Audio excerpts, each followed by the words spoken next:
Assalamualaikum warahmatullahi wabarakatuh. Waalaikumsalam warahmatullahi wabarakatuh. Selamat pagi Bapak. Pagi. Bagaimana kabarnya hari ini Bapak? Alhamdulillah sehat. Alhamdulillah.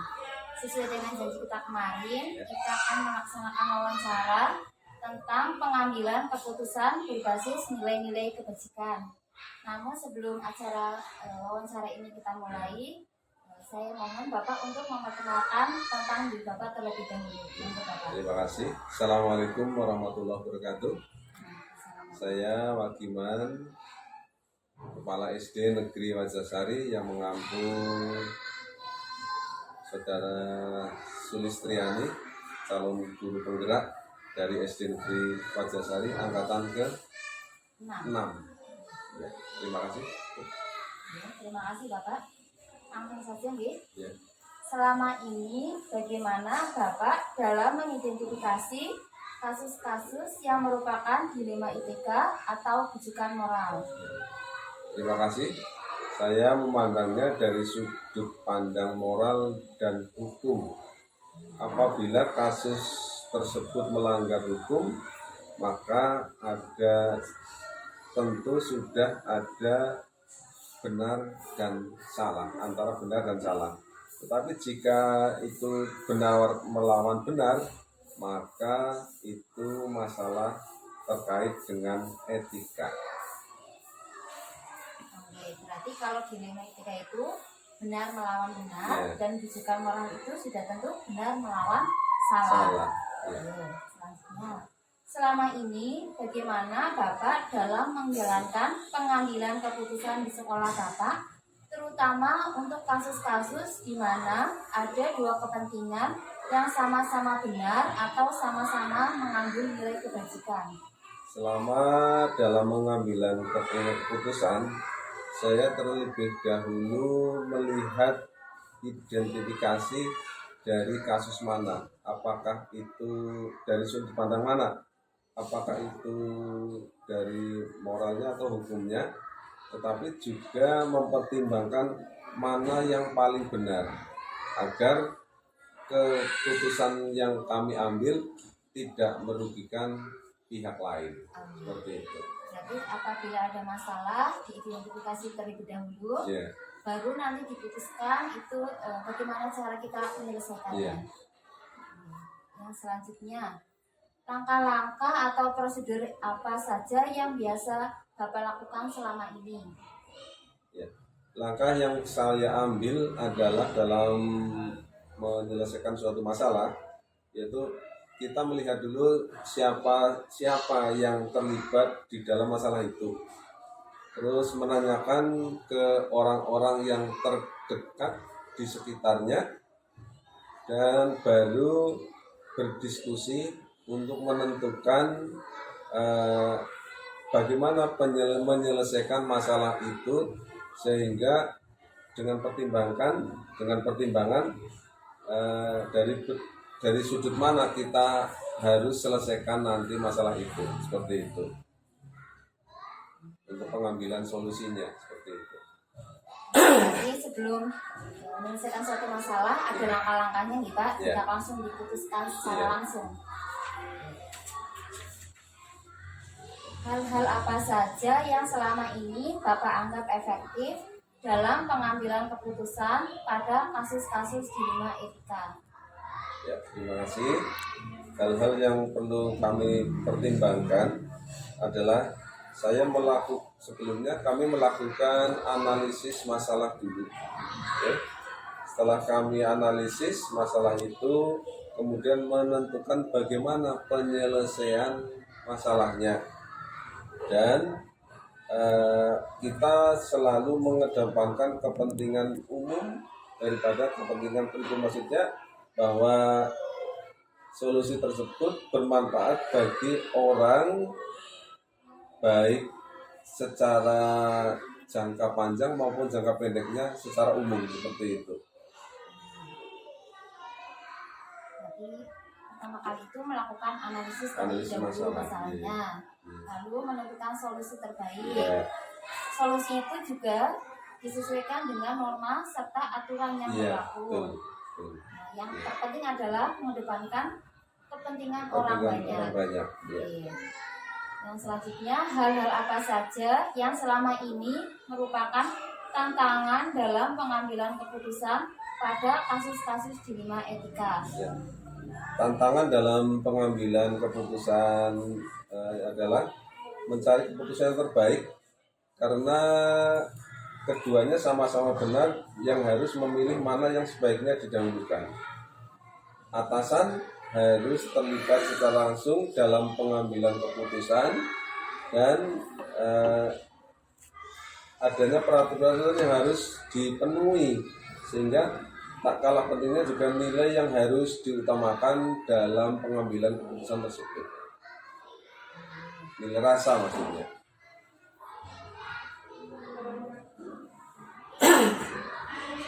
Nanti dalam suatu keputusan itu atasan itu harus terlibat langsung ya Pak. Tidak boleh kita itu menentukan secara langsung tanpa adanya atasan kita. Nah, untuk hasil keputusan kita juga harus sesuai dengan aturannya yang perlu dipatuhi oleh kita. Yang terutama itu kita mengedepankan nilai rasa ya Pak. Untuk yang selanjutnya, apakah Bapak memiliki sebuah tata kelola atau jadwal tertentu dalam sebuah penyelesaian kasus dilema etika? Apakah Bapak langsung menyelesaikan di tempat atau memiliki sebuah jadwal untuk menyelesaikannya? Bentuk atau prosedur seperti apa yang Bapak jalankan selama ini? Dalam pengambilan keputusan suatu masalah, kami tidak ada jadwal khusus dan tidak ada tata kelola khusus. Hanya kami prinsipnya adalah dengan cara menganalisa suatu masalah, ya. Misalnya ada terjadi masalah dan mempertimbangkan, memusyawarahkan dengan khusus dengan teman-teman di sekolah, baru kita mengambilan keputusan dengan mempertimbangkan etika dan moralnya, seperti itu. Berarti tidak ada jadwal khusus. Tidak ada.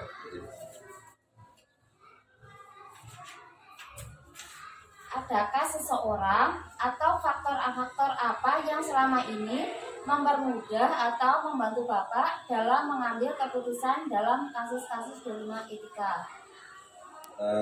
Untuk itu memang orang-orang yang terlibat dalam masalah tersebut adalah orang-orang yang profesional dan menghargai dan menerima keputusan secara atasan langsung, seperti itu.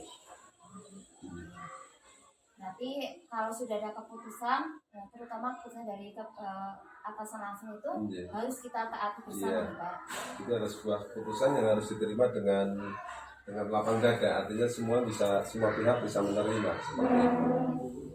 Selanjutnya, dari semua hal yang telah disampaikan, pembelajaran apa yang dapat Bapak petik dari pengalaman Bapak mengambil keputusan dilema etika?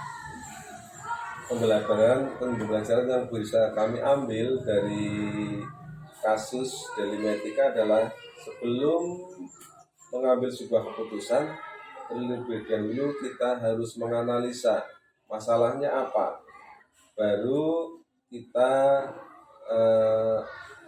menyelesaikan, memusyawarahkan dengan teman, menyelesaikan, baru kita mengambilan keputusan agar di antara mereka tidak terjadi masalah di kemudian hari, sehingga sama-sama bisa diuntungkan, seperti itu, sehingga tidak ada hal yang saling dirugikan, seperti itu. Dan mereka yang sudah menerima harus menerima dengan lapang dada, sehingga tidak ada permasalahan di kemudian hari, seperti itu. Jadi suatu keputusan itu harus kita terima di Bapak, harus kita laksanakan sesuai dengan hasil musyawarah kita bersama. Jadi terima kasih Bapak. Sekian dari saya. Terima kasih. Wassalamualaikum warahmatullahi wabarakatuh. Waalaikumsalam warahmatullahi wabarakatuh. Assalamualaikum warahmatullahi wabarakatuh. Waalaikumsalam warahmatullahi wabarakatuh. Selamat pagi Bapak. Selamat pagi. Bagaimana kabarnya hari ini Bapak? Alhamdulillah sehat Bu. Bagaimana sehat? Ya, alhamdulillah sehat Bapak. Sesuai dengan janji kita kemarin nih Bapak, saya akan mewawancari Bapak terkait dengan pengambilan keputusan berbasis nilai-nilai kebajikan ya Bapak. Namun sebelum wawancara kita mulai, mohon Bapak untuk memperkenalkan terlebih dahulu.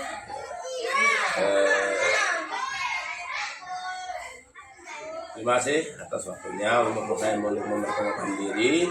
Nama saya Mulyadi dari SD Tepakyang selaku kepala sekolah di SD tersebut.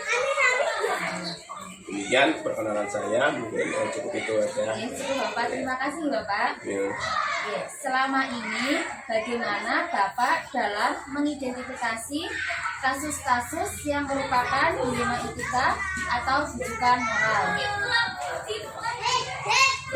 Menurut pendapat saya, melihat bahwa kasus-kasus dilema etika yang benar melawan arus waktu itu, yang merupakan situasi di mana kasus memilih dan memutuskan antara dua pilihan yang berbeda atau kedua pilihan yang berbeda secara moral dan akan tetapi saling bertentangan, sedangkan rujukan moral benar-benar melawan salah, yaitu situasi yang seharusnya keadaan etika yang harus mengambil keputusan yang benar antara yang benar dan yang salah. Itu dapat jadi kesimpulan kalau dilema etika itu benar melawan benar, kalau rujukan moral itu benar melawan salah gitu Pak. Oke. Selanjutnya, selama ini bagaimana Bapak menjalankan pengambilan keputusan di sekolah Bapak, terutama untuk kasus-kasus di mana ada dua kepentingan yang sama-sama benar atau sama-sama mengandung nilai kebajikan? Ya, kalau menurut saya dari yang saya lakukan sebelum memutuskan atau diambil dalam kasus dilema etika terlebih dahulu melakukan pengumpulan suatu fakta yang terjadi di sekolah, yaitu mencari tahu siapa yang saja yang terlibat untuk menganalisis benar salahnya, membuat alternatif solusi dan membuat keputusan serta melihat berbagai keputusan atau merefleksi. Jadi sebelum kita memutuskan masalah itu, kita mengidentifikasi terlebih dahulu nih Bapak. Selanjutnya, langkah-langkah atau prosedur apa yang biasa Bapak lakukan selama ini? Menurut saya langkah-langkah yang saya lakukan itu yang pertama mengumpulkan data semua fakta yang terjadi dan menentukan siapa saja yang terlibat dan menganalisis benar salahnya, serta membuat alternatif solusi dan membuat keputusan serta melihat lagi keputusan atau merefleksi.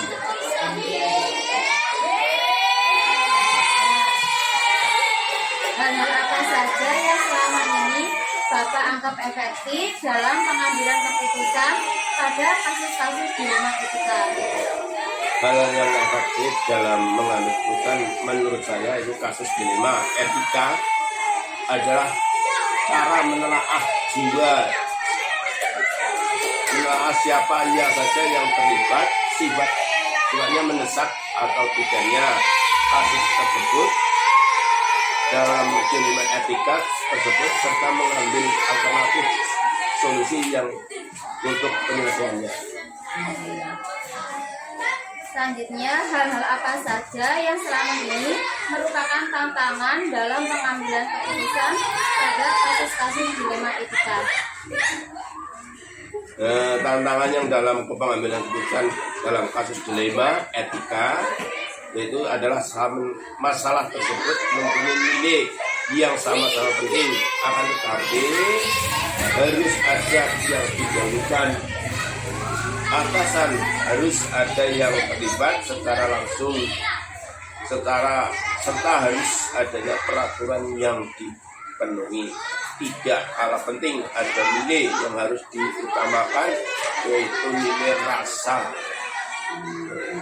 Berarti dalam memutuskan suatu masalah itu, atasan itu harus ada di tempat Bapak, harus terlibat secara langsung. Ya, kita harusnya ada di tempat keputusan itu, karena sebagai sumbernya nanti untuk umpamanya ada jawab yang tidak sesuai, kita harus beritahu keputusan itu. Demikian. Nah, apakah Bapak memiliki sebuah tata ala atau jadwal tertentu dalam sebuah penyelesaian kasus dalam etika? Apakah Bapak langsung menyelesaikan di tempat atau memiliki sebuah jadwal untuk menyelesaikannya? Bentuk atau prosedur seperti apa yang Bapak jalankan? Dalam sebuah penyelesaian kasus dilema etika dan yang kami tidak memiliki jadwal kasus, tetapi ada tata kelola dengan menganalisa berbagai kepentingan serta memusyawarahkan kasus dilema etika tersebut secara formal maupun non formal. Adakah seseorang atau faktor-faktor apa yang selama ini mempermudah atau membantu Bapak dalam pengambilan keputusan dalam kasus-kasus dilema etika? Tentunya biasanya ada itu faktor yang selama ini mempermudah atau membantu pengambilan keputusan hal tersebut atau kasus tersebut. Dilema etika adalah orang yang terlibat adalah orang yang profesional yang menghargai dan menerima keputusan dari atasan.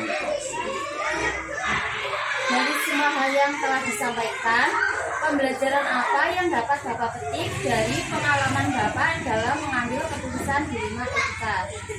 Menurut pengalaman saya dalam pembelajaran yang dapat diambil dari pengambilan keputusan dilema etika adalah sebelum mengambil suatu keputusan terlebih dahulu harus menganalisis kasus yang ada pada setiap keputusan. Pasti tidak mungkin membuat puas kepada semua pihak yang terlibat, akan tetapi yang terlibat pada pengambilan keputusan harus siap menerima apa adanya, menghormati serta melaksanakan keputusan. Demikian, Bu. Kalau ada masalah diputuskan bersama dan semua harus siap melaksanakan, Bapak. Iya. Terima kasih Bapak. Sekian dari saya. Wassalamualaikum warahmatullahi wabarakatuh. Waalaikumsalam warahmatullahi wabarakatuh.